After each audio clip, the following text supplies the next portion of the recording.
is artificial, but the crime is real. But the crime is real. But the crime is real. But the crime is real. The intelligence is artificial, but the crime is real.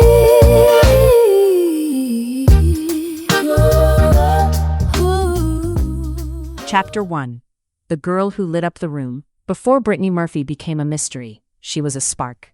That part gets buried first when a young star dies strangely. The last room becomes more famous than the first stage. The death certificate speaks louder than the movies. People stop saying her name like she was an actress and start saying it like she was a question. But Brittany Murphy did not arrive in Hollywood as a question. She arrived as a performer. She was born Brittany Ann Bertolotti on November 10, 1977, in Atlanta, Georgia, and raised mostly by her mother, Sharon Murphy. Sharon believed in her daughter's talent fiercely enough to help her chase it. Brittany trained, auditioned, sang, acted, and worked her way through the familiar early path of commercials, television appearances, and small roles. She was still young, but she already seemed to understand the job. Get in the room, be memorable, make them look twice. Then came Clueless. Released in 1995, Clueless belonged first to Alicia Silverstone, but Brittany Murphy made Ty Frazier unforgettable. Ty could have been just the awkward new girl, a joke in baggy clothes waiting to be transformed. Instead, Brittany made her sweet, insecure, funny, wounded, and alive. She had a way of making embarrassment feel human, instead of humiliating. Her awkwardness had warmth. Her jokes had nerves underneath them. That became one of her gifts. Brittany could make a character seem as if she were changing shape in real time. A laugh could turn into panic. A smile could look like it was holding back tears. She was not polished in a cold movie star way. She was electric. Something was always moving behind her eyes. After Clueless, the roles got bigger and darker. In Girl Interrupted, she played Daisy Randone, a fragile young woman with secrets and rituals and deep shame. In a cast full of intense performances, Brittany stood out because she did not make pain look glamorous. She made it look private, frightening, and real. On King of the Hill, her voice gave Luann Platter a sweetness that could have been dismissed as dumbness. Brittany made her gentle, funny, and strangely touching.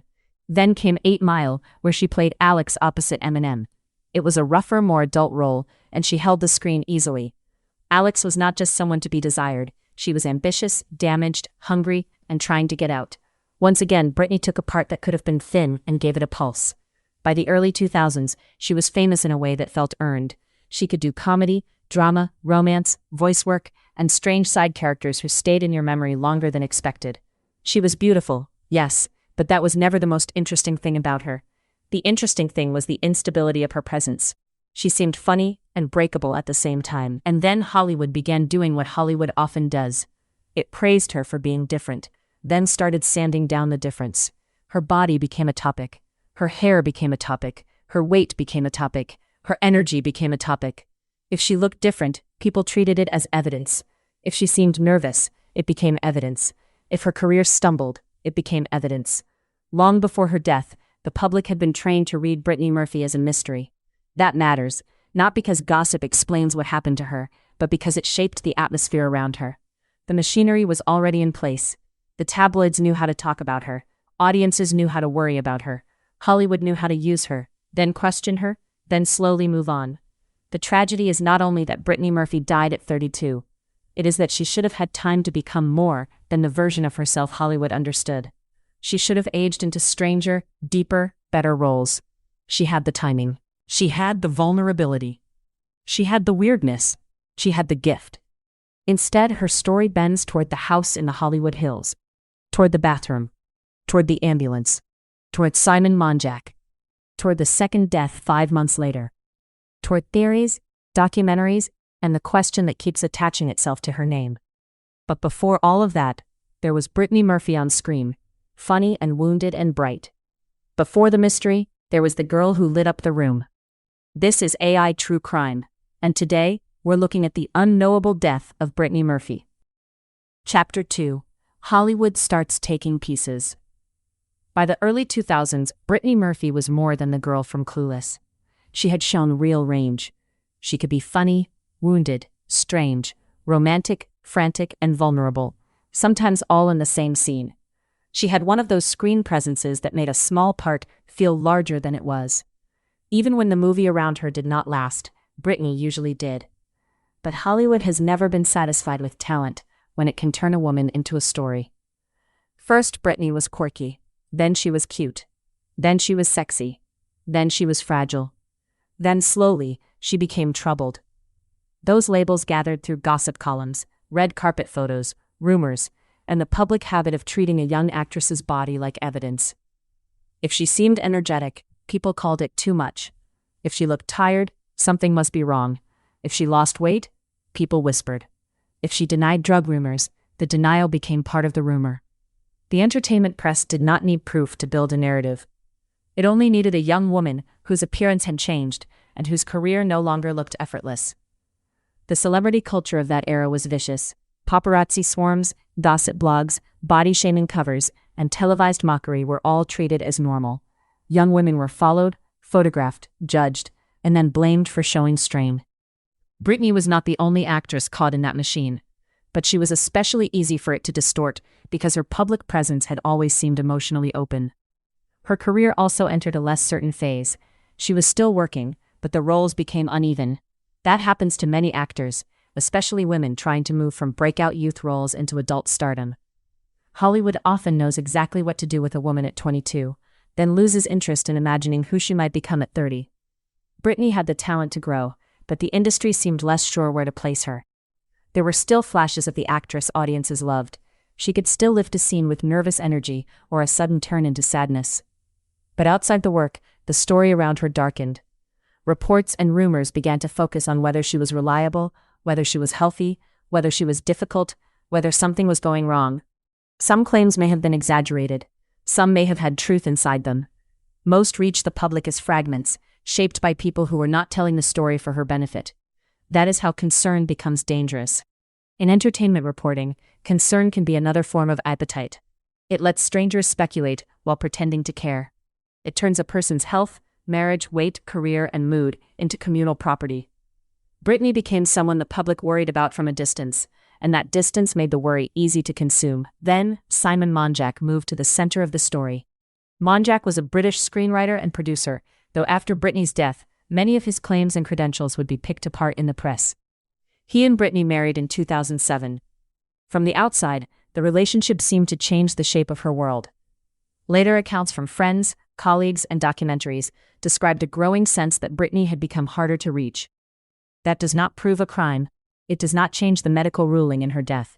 But it helps explain why so many people later looked back and felt something had gone wrong before her final illness. Monjack was often described as protective. Others saw him as controlling. Those are not the same thing, but in a closed household, the line can become hard to see. What matters is that Brittney's world seemed to narrow around her marriage, her mother, and the house in the Hollywood Hills. That house would become one of the most haunting parts of the story. After Brittney died there, and after Monjack died there 5 months later, it became a symbol of everything people could not explain. The theories would come later. Mold, toxic air, something unseen in the walls. But before the theories, there was the simpler fear. Brittany Murphy seemed isolated, pressured, and unwell. The cruelest part is that none of this had to be the end. Careers stall and recover, rumors fade, bad marriages can be left, illness can be treated. A 32-year-old woman can seem lost in one season and come back stronger in the next. Brittney still had talent, youth, and time. Chapter 3. Simon Monjack enters the story. Every tragic Hollywood story has a point where the light changes. In Brittany Murphy's story, that point is Simon Monjack. He did not enter her life as a movie villain. Real life is rarely that clean. He was British, theatrical, talkative, and full of stories about himself. He presented himself as a screenwriter and producer, a man who understood the business, a man who could protect Brittney from an industry that had started to turn on her. Brittney and Monjack married in 2007. The marriage surprised people. Friends and colleagues would later describe him as a strange presence, someone who seemed to become a filter between Brittney and the outside world. Others saw him as devoted, always near her, always speaking for her, always insisting he knew what was best. The difference between protection and control can be hard to see from the outside. Inside a marriage, it can be even harder. What is clear is that Brittany's world seemed to get smaller. She had always been close to her mother, Sharon, and after the marriage, the household became an unusual triangle: Brittany, Simon, and Sharon, living together in the Hollywood Hills home. That was not automatically sinister. Families are complicated. Care can look strange from the outside. But after Brittany died, that house and that arrangement became impossible to separate from the mystery. Questions followed Monjack even before the final tragedy. After Brittany's death, reporters would dig through his career claims, debts, immigration problems, health issues, and past relationships. The picture that emerged was messy and deeply unflattering. None of that proves he caused Brittany's death. It does help explain why people around her felt uneasy. He seemed surrounded by complications, and somehow those complications had become part of her daily life. For Brittany, the marriage came during a vulnerable period. Her career was unstable. She was being followed by rumors, judged for her appearance, and treated by parts of the industry as if she had become difficult to place. Monjack appeared to offer loyalty. He seemed to say that everyone else was using her, misunderstanding her, betraying her. That can be powerful when a person already feels the world pulling away. Isolation does not always look like locked doors. Sometimes it looks like fewer calls returned, fewer friends invited in, fewer people allowed to ask direct questions. Sometimes it looks like one person becoming the translator for another person's life. By the end, many people who had known Brittany before Monjack seemed to feel they no longer had easy access to her. That matters because the last months of Brittany's life were not only about illness. They were about who was close enough to see it clearly. She had symptoms that should have frightened people. She was thin, weak, and sick. Yet the household did not become the scene of urgent intervention until it was too late. The question is not only what killed Brittany Murphy, it is why a woman with money, access, fame, and people around her did not get the care she needed in time. This is where the story becomes uncomfortable. The official finding is medical, but the emotional suspicion is social. Pneumonia can kill. Anemia can weaken a body badly. Medication can complicate a crisis. None of that requires a murderer. But illness depends on context. Who notices? Who minimizes? Who calls a doctor? Who decides it can wait? After Brittany's death, Monjack gave interviews. He denied wrongdoing. He rejected theories. He presented himself as the devastated husband, the man who had lost the love of his life. Maybe he believed every word of that. Grief and control can live in the same body. Love and harm are not always opposites in the way we want them to be. The tragedy of Simon Monjack's role is not that he gives the story an easy answer. He does not. The tragedy is that his presence deepens the unease without resolving it. He is there in the career decline, the isolation, the strained household, the final illness, and the interviews afterward. Then, 5 months later, he is dead too. Before that second death, though, there is December 20th, 2009. There is Brittany in the bathroom. There is the call for help. There is the ambulance racing through Los Angeles. There is a 32-year-old woman whose life had been shrinking when it should have been opening again. And there is the terrible question that will not leave the room. Chapter 4, December 20th, 2009. By the morning of December 20th, 2009, Brittany Murphy was not simply tired or run down. She was sick enough that the people around her should have been frightened. She had reportedly been ill for days, with symptoms that sounded ordinary until they were not. Trouble breathing, weakness, signs of infection, and a decline that can be mistaken for something manageable until the body stops cooperating. That is one cruel trick of pneumonia. It does not always announce itself like a movie emergency. It can look like the flu. It can look like exhaustion. It can look like someone who needs rest, tea, another blanket, another day. But inside the body, the lungs are struggling, oxygen is harder to hold, and every hour matters more than the last. Brittany was at home in the Hollywood Hills with her mother, Sharon, and her husband, Simon Monjack. The house that had become a place of isolation now became the final room of her life. She had been taking prescription and over-the-counter medications, not illegal drugs according to official findings, but enough medication in a weakened body to become part of the coroner's explanation. She was also severely anemic, which meant her body was already struggling to carry oxygen. Then came the bathroom. That detail has never left the story because it is so small and intimate. Not a street corner, not a nightclub, not a glamorous Hollywood scene. A bathroom in her own home.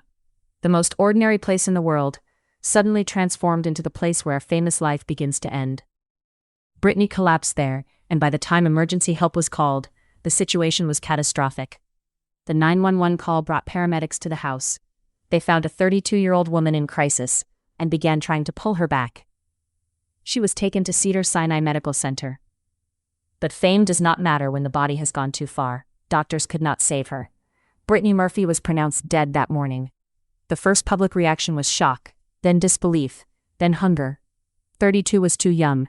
Pneumonia sounded too ordinary. The phrase cardiac arrest sounded dramatic but incomplete, because cardiac arrest means the heart stopped. It does not always tell you why. When the person who dies is young, famous, thin, and already surrounded by rumors, the public does not wait patiently for careful medical language. The official answer came later. The Los Angeles County coroner ruled her death accidental, caused by pneumonia, with iron-deficiency anemia and multiple drug intoxication as contributing factors. That last phrase became one of the most misunderstood parts of the case. It sounded sinister, but the drugs identified were prescription and over-the-counter medications. The finding did not say Brittney died of an overdose in the tabloid sense. Anemia and medication combined in a body already in danger. Even so, the ruling did not satisfy everyone. In some ways it made the story feel worse. If the illness was treatable, why was she not treated sooner? If anemia had weakened her so badly, who knew how frail she had become? If medication made things worse, who was watching what she was taking? The official cause answered the medical question, but it left a human question standing in the room. That is where the unease lives. Not necessarily in murder, but in failure. A failure to recognize danger. A failure to intervene.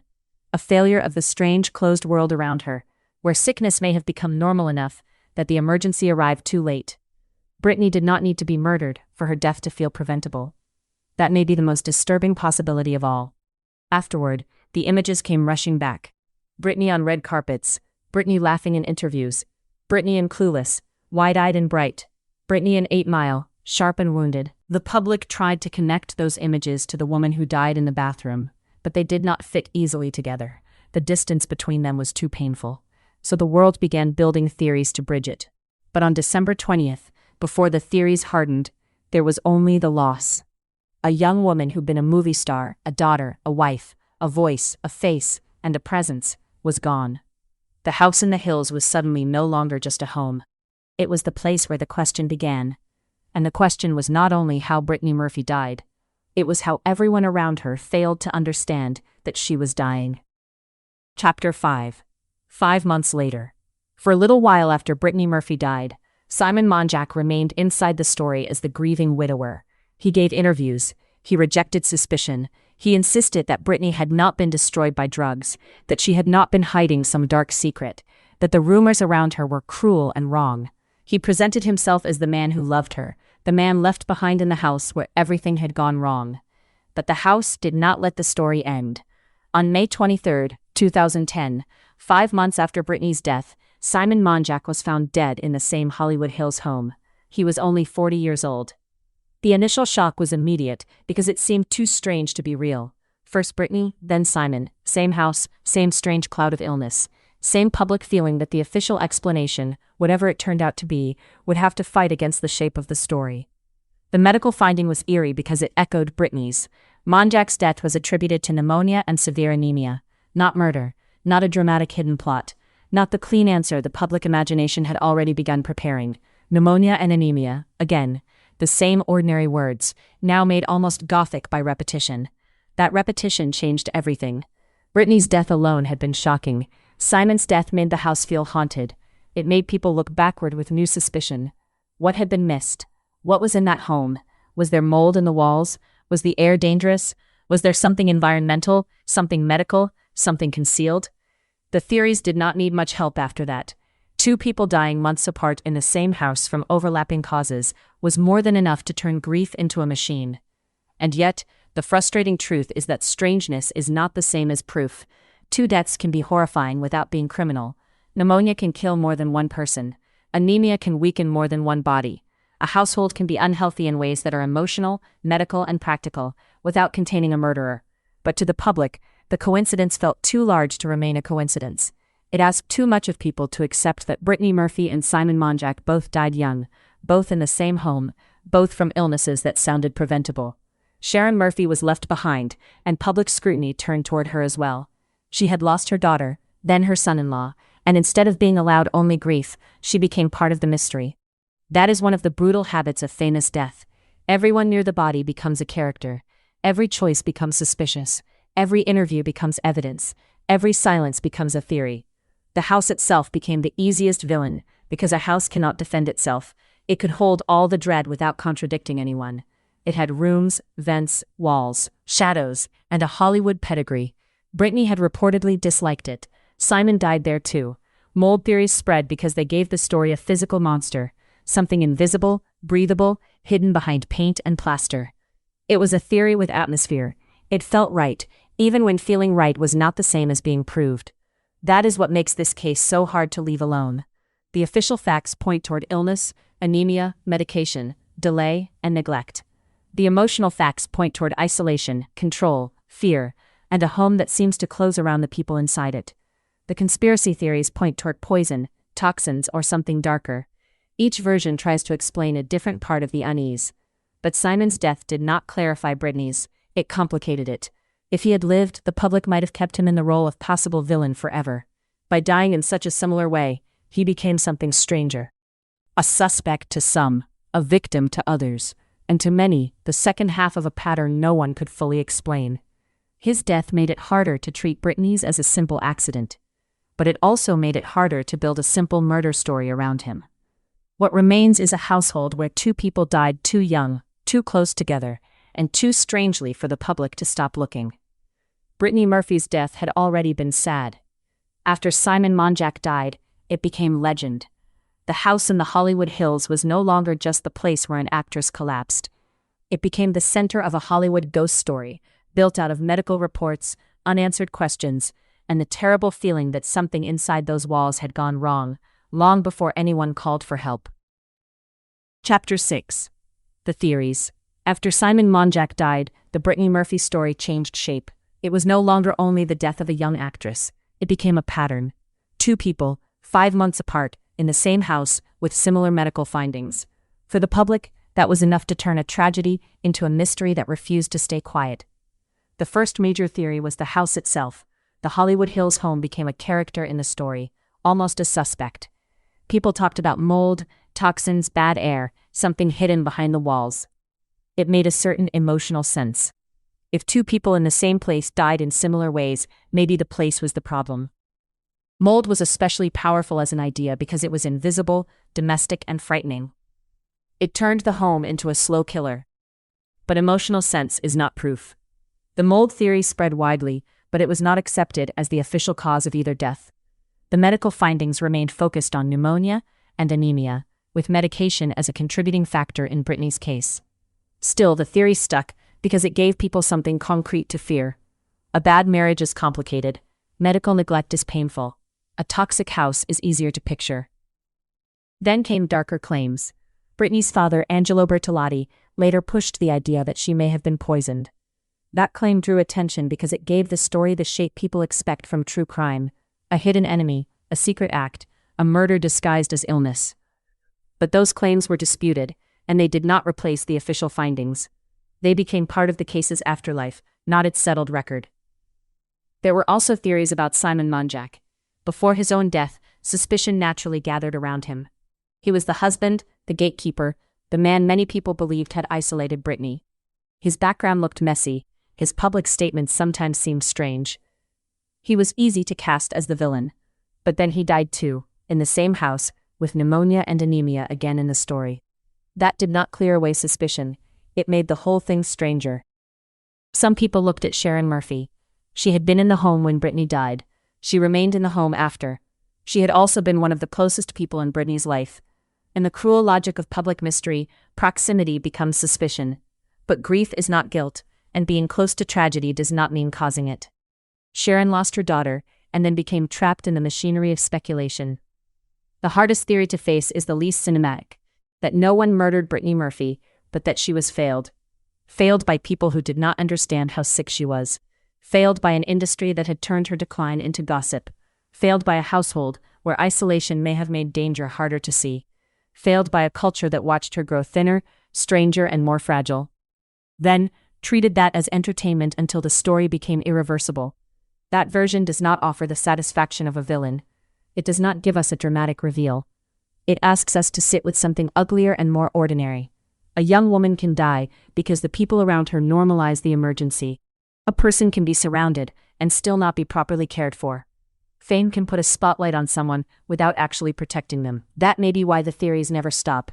They are attempts to make the death feel less stupid, less preventable, less human.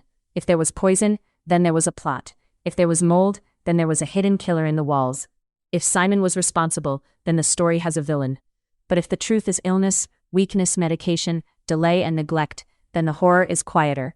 It means Brittany Murphy may have died in a house full of people who loved her, or claimed to love her, and still did not save her. The official record gives us one kind of answer. The theories give us another kind of map, not always reliable, but revealing. They show what the public could not accept. They show how hard it is to let a beloved young woman die from something as plain as pneumonia. They show how much people wanted the story to mean something larger than a body that got too sick. But maybe it does mean something larger. Not because every theory is true, but because the unease itself points somewhere. Brittany Murphy's death sits at the intersection of celebrity cruelty, medical vulnerability, household dysfunction, and public obsession. The theories are not the center of the story. They are the smoke left behind after something burned. And under all of them the same question remains. Not who can we blame because the story feels wrong, but what actually went wrong before Brittany Murphy stopped breathing. Chapter 7. What failed Brittany Murphy? The official record says Brittany Murphy died from pneumonia, with severe anemia and multiple medications contributing. It says the death was accidental. That matters. It means this is not, in the legal record, a murder story. There is no official finding that someone killed her, no courtroom answer, no solved conspiracy hiding behind the medical language. But an accidental death can still be surrounded by failure. That is the uncomfortable center of this story. Pneumonia is treatable, especially for someone with money, access, and people nearby. Anemia can be diagnosed. Medication risks can be managed. None of those facts guarantee survival, but they do raise the question that has haunted the case from the beginning. Why did the danger go unanswered until it was too late? Part of the answer may be isolation. By the end of her life, Brittany's world seemed smaller than it should have been. Her husband and mother were close. Others seemed farther away. That does not mean the people inside the house meant harm.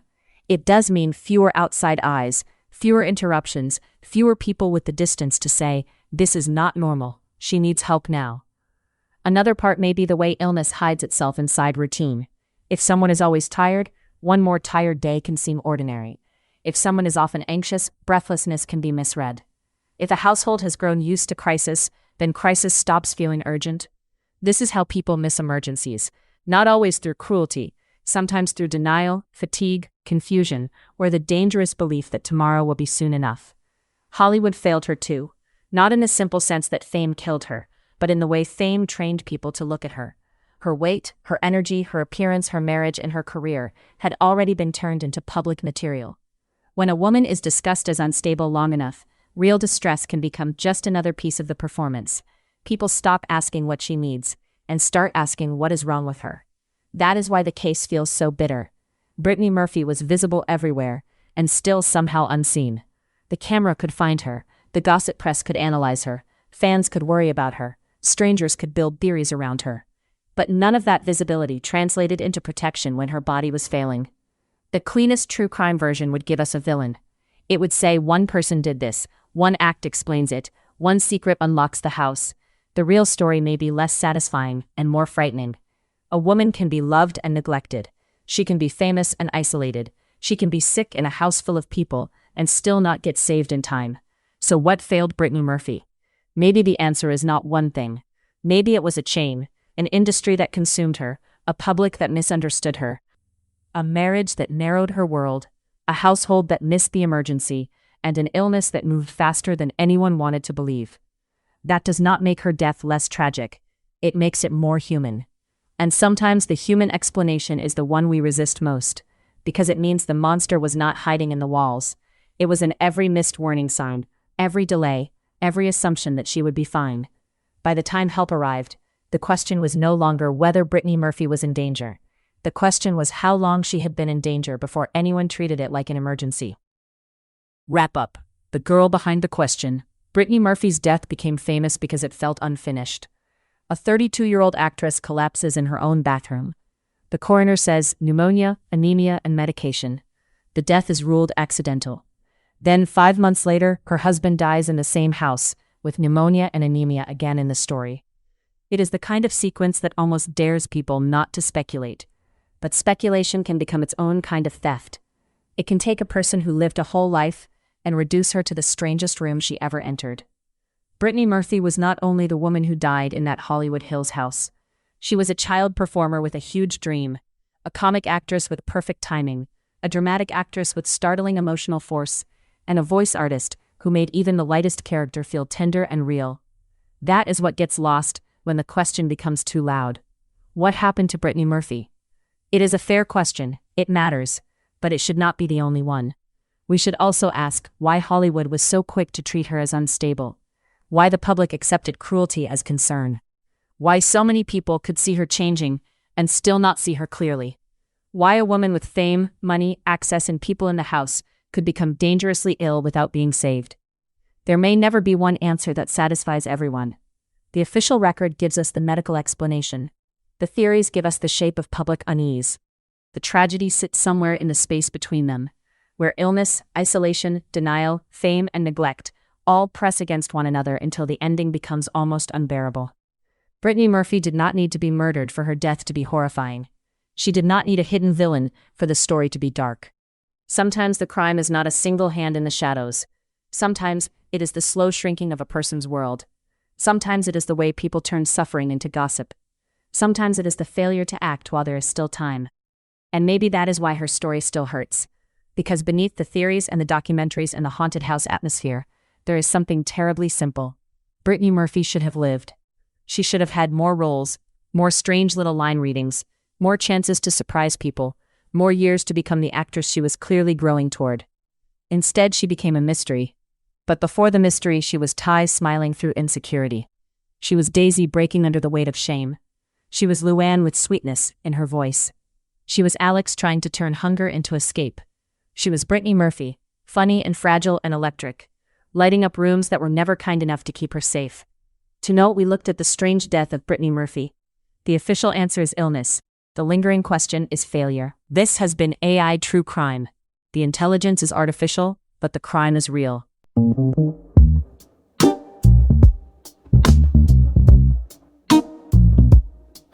True crime.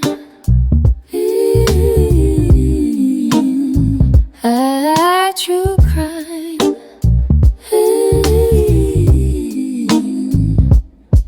The intelligence is artificial, but the crime is real. But the crime is real. But the crime is real. But the crime is real. The intelligence is artificial, but the crime is real.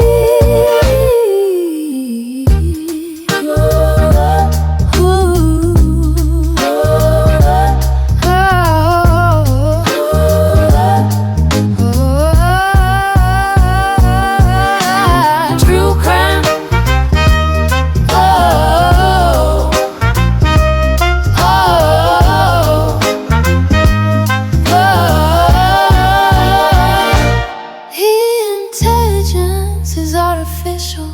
But the crowd